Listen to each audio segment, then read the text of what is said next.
Olá, pessoal. Eu sou Marcelo Spaldi, professor, escritor, pós-doutor em escrita criativa, e esse é o canal Formação de Escritores. Hoje estava lendo textos aqui, tirei a tarde para ler os textos dos alunos, colocar em dia essa minha atividade aí semanal, diária, e de repente surgiu uma dúvida, que é uma pergunta que muitas vezes me fazem nas aulas, e eu achei interessante compartilhar com vocês aqui no YouTube. O que é, afinal de contas, um texto ruim? Quando a gente sabe que um texto está ruim, ficou ruim? Por que a pergunta? Porque o bom e ruim é subjetivo. Às vezes a gente pode assistir a um filme e gostar, outra pessoa assistir ao mesmo filme e não gostar. A gente pode comer a comida de um restaurante conhecido, com um chefe respeitado, e não gostar da comida. A gente pode ler um livro de um autor premiado, de um autor renomado, e não gostar do livro. Então é claro que há um grau de subjetividade no que é um texto bom, um texto ruim. Mas cabe a nós, quando avaliamos um texto, quando revisamos um texto, quando comentamos um texto, apontar para o autor problemas que são problemas estruturais, problemas sérios, problemas que não são valorizados num texto. Claro que alguém vai dizer assim: ah, Marcelo, um texto ruim é um texto com erros de português. Mas até isso é relativo. Porque se for um diálogo entre dois adolescentes, por exemplo, e o texto estiver todo escrito corretamente, tu foste, tu fizeste, empresta a minha caneta, isso está errado, porque não tem o que a gente chama de verossimilhança no diálogo. Então, antes de a gente ficar preocupado em fazer um texto apenas correto, é importante pensar em qual é o texto que a gente está escrevendo, para quem é esse texto, qual é o objetivo do texto, até o conteúdo do texto interfere na forma que ele vai ter. Então, é claro que o texto bom, o texto ruim, depende do nosso público e depende do grau de subjetividade do receptor. Mas se tudo vale, fica difícil para quem está começando ter algumas técnicas, algumas dicas de escrita. Então é importante que a gente tenha na cabeça alguns conceitos, alguns valores que para nós façam sentido. Aqui na oficina, aqui no curso, eu passo valores e conceitos que são importantes para a literatura contemporânea, são valorizados nos dias de hoje. Por exemplo, subtexto, concisão, verossimilhança. Isso quer dizer que são regras, que são leis? Não. Isso quer dizer que são convenções. A sociedade cria algumas convenções. Um conto precisa de subtexto, um conto precisa de estranhamento, uma crônica precisa ter uma opinião, precisa trazer alguma ideia de argumento. Então, isso são convenções e pressupostos que a gente traz ao longo do tempo pela sociedade. E é mais fácil mudar uma regra, mudar uma lei, do que mudar uma convenção. Então, primeiro, um bom texto, ele precisa dialogar com seu público. Não adianta eu escrever um texto muito criativo sem a letra E e o público não entender o meu texto. Então, mais do que ser criativo, o texto precisa se comunicar com o leitor. O texto precisa fazer sentido para o leitor. Me parece que aquela arte mais apenas estética, aquela arte muito abstrata, que não se comunica com o leitor, ela tem perdido espaço, especialmente se nós pensarmos em mercado, pensarmos em vendas. Então, um bom texto é o texto que consegue se comunicar com o leitor. E daí a importância de pensar quem é meu público, porque se comunicar com o leitor requer entender que leitor é esse.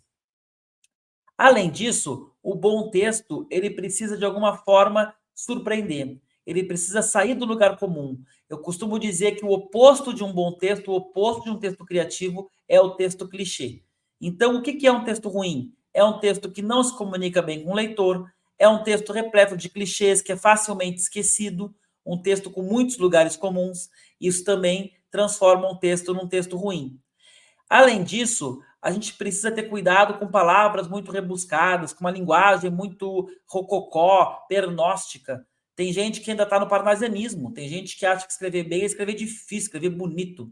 E, de novo, se isso dificultar a comunicação com o leitor, seja na ficção, seja na não ficção, isso torna o texto pior, isso não torna o texto melhor. Frases muito longas, às vezes tem parágrafos lá com 10, 12 linhas e uma frase só. Isso é ruim, isso torna um texto ruim. Por quê? Porque torna o texto mais difícil de ler e de compreender. O pessoal às vezes acha que quando faz uma oficina, escreve texto para agradar o professor. Até perguntam: Marcelo, tem que te mandar o texto de novo? Marcelo, ficou bom? Tu gostou agora que eu mexi? Gente, quando a gente faz uma oficina, quando alguém lê um texto para nós, quando alguém comenta um texto conosco, o objetivo não é agradar o professor. Até porque não tem tanto certo e errado. Muitas coisas, embora existam algumas coisas que são certo e errado, muitas coisas são questão de convenção, de gosto, como a gente está comentando aqui. Mas o principal objetivo de escrever bem, de receber essa devolutiva, essa crítica construtiva de um professor, é fazer com que o leitor chegue até o fim do nosso texto. E mais do que isso, que o leitor chegue até o fim e ele goste tanto que ele indique para alguém, compartilhe o texto com alguém. Então, no fim das contas, se comunicar bem com o leitor vai fazer o texto ser um texto melhor. Mexer no leitor, provocar o leitor, acrescentar algo para o leitor, também. Logo, por oposição, por contraste, o texto ruim é aquele texto difícil de ser compreendido, difícil de ser lido pelo público a que o autor está disposto a escrever. É claro que um texto popular, um texto, de repente, de entretenimento, publicar na Amazon e vender em grandes quantidades, é diferente de um texto feito para visando concursos, visando uma coisa um pouco mais hermética, um pouco mais estética, um pouco mais acadêmica até. E está tudo bem. Existem públicos, existem autores, existem obras para todos os estilos. Mas em qualquer um desses estilos, não saber se comunicar bem e dialogar bem com o público, além de não ser criativo, de ficar no lugar comum, torna o texto um texto ruim. A gente, claro, não está falando aqui de textos que são mal escritos, que têm problemas de pontuação, problemas de organização frasal, problemas de parágrafos. Claro que nessa. E eu vou dizer assim, embora dos textos que eu recebo de alunos de oficina seja a minoria, numa média de produção textual, vamos pegar um começo de faculdade ou numa escola, a maioria dos textos não passam sequer nesse crivo. São textos com problemas de organização, problemas de coesão, de coerência. Só que aqui a gente está falando com pessoas que querem ser escritoras e que certamente são leitoras, logo já passaram dessa etapa. Já fazem textos que têm coerência, que têm coesão, que são textos organizados, estruturados, mas ainda assim os textos podem não funcionar, ou por ser lugar comum, ou por ficarem muito inverossímeis, ou por acabarem sendo prolixos. Então, há questões, há conceitos que ajudam a gente a escrever qualquer tipo de texto. Agora, o mais importante é que vocês percebam que esse texto ruim, salvo raras exceções, ele não é absolutamente ruim. Ele não significa que vocês nunca mais vão escrever um bom texto. Eu tenho autores que escrevem muito bem e, eventualmente, me mandam exercícios que o texto não funcionou. O texto para aquela proposta não deu certo. O narrador pode ter sido mal escolhido, a linguagem pode não ter sido adequada, ele pode ter tido que cortar demais o texto e ficou faltando ali informação para a gente compreender a história. Então, às vezes, também um texto ruim significa apenas que naquele momento nós não acertamos a mão. Não significa que nós sejamos péssimos escritores. Aliás, eu tenho muito cuidado e costumo dizer isso para os alunos, porque às vezes o aluno se inscreve numa oficina dessas para se testar. Ele acha que, como eu vou ler e comentar os textos com ele, ele vai mandar o texto, eu vou comentar, e aí ele vai saber se ele deve ou não seguir a carreira de escritor. Gente, isso é um absurdo.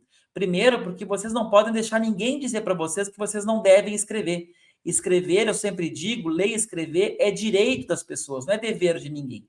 Então, sigam escrevendo. Não deixem de escrever, de ler muito, de aprimorar o texto, porque alguém um dia disse que o texto de vocês é ruim. Não. Segundo e mais importante, nem todo mundo que está me assistindo, nem todo mundo que está escrevendo vai fazer bons contos. Alguns são bons em conto, alguns são bons em crônica, alguns são bons em poesia, alguns são bons em narrativa longa, alguns são bons em diálogo, em roteiros, em mini-contos, em não ficção, enfim. Não é porque vocês não foram bem no exercício de conto ou vocês não se deram bem numa oficina de contos que vocês são péssimos escritores e precisam desistir. Isso, inclusive, é uma crítica que eu faço a muitas oficinas, que às vezes a gente vai para a oficina de contos, e a pessoa não consegue se encontrar e acaba saindo de lá por tantas críticas, achando que ela escreve mal. Não, ela talvez não tenha compreendido a característica do conto, do gênero conto. E aí também vale a pena a gente repetir isso. Um texto ruim, por vezes, é um texto que ele não está adequado àquele gênero. Pode ser que eu tenha um texto que não funciona como conto, mas com poucos ajustes funcione como relato, funcione como crônica. Às vezes eu tenho um poema que não está tão bem como poema, mas que com alguns ajustes pode funcionar bem como crônica ou como conto. Então, tenham cuidado com esse mito do texto ruim. Eu escrevo mal, meu texto é ruim. Não é bem assim que funciona. Isso, a gente sempre vai num texto encontrar aspectos positivos e negativos. Eu lembro quando eu fazia resenha de livros, eu comecei minha carreira fazendo resenhas de livros para o Digestivo Cultural, e eu sempre tentava encontrar aspectos bons, positivos e aspectos negativos do livro. Isso não significa que eu ficava em cima do muro, porque havia livros em que os aspectos positivos eram muito mais evidentes e outros livros em que o aspecto negativo era muito mais evidente. Agora, todas as obras vão ter aspectos positivos e negativos. E ao receber a crítica de um texto, o principal objetivo é ver quais pontos eu posso melhorar, quais pontos funcionaram naquele texto e pensando sempre nos próximos textos. Então, se o professor colocou que tem uma frase muito longa ou uma repetição de ques exagerada, cuidem isso nos próximos textos. Resolver ali o texto que tá enviado é fácil, é só ir ali resolver ou não se discordar da revisão, mas o mais importante é pensar sobre isso nos próximos textos. Será que minhas frases não estão longas? Será que isso não dificulta a minha comunicação com o meu leitor? Não atrapalha meu leitor? Será que a repetição de ques não é preguiça minha de fazer um pente fino no texto depois, uma releitura do texto? Então, o texto ruim, ele por vezes tem questões pontuais que a gente vai mexer, e por vezes é uma questão estrutural do planejamento do texto, da ideia do texto, o desfecho é muito clichê, ou o argumento é muito inverossímil, e aí sim a gente vai precisar repensar esse texto como um todo. Certo, gente? Espero que isso tenha ajudado vocês a tranquilizar, a relaxar. Quando vocês mandarem textos para alguém ler, seja um amigo, um colega ou um professor, não tenham a opinião do outro como um veredito definitivo, como um julgamento. Ah, eu sou bom, eu sou ruim. Nem fiquem tão felizes de se achar ótimos e publicar o livro que escreveram de madrugada, mas nem fiquem tão tristes de rasgar tudo, de deletar os arquivos do computador e nunca mais escrever. Normalmente, nesses casos, o caminho do meio da serenidade é o melhor. E para fechar o vídeo, eu vou repetir 3 dicas que eu ouvi lá na Oficina do Assis Brasil, alguns anos atrás, e repito em todas as minhas turmas, para quando a gente termina um texto. Primeiro, deixar o texto dormir. Segundo, ler o texto em voz alta, reler o texto em voz alta depois que a gente deixou o texto dormir. E terceiro, encontrar pessoas que sejam primeiros leitores, pessoas que leiam o texto, que comentem o texto conosco e façam essas críticas construtivas.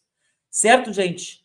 Não deixem de curtir o nosso vídeo, ó, dar um joinha lá no nosso vídeo, compartilhar o nosso material também com pessoas que gostam de escrever, que vocês conhecem, e deixem nos comentários se vocês já receberam alguma crítica que deixou você chateado, que foi destrutiva, que desanimou vocês e como vocês lidaram com essa crítica. Acho que isso vai ajudar bastante também a outras pessoas verem que a crítica, por vezes, pode atrapalhar bastante quem está começando.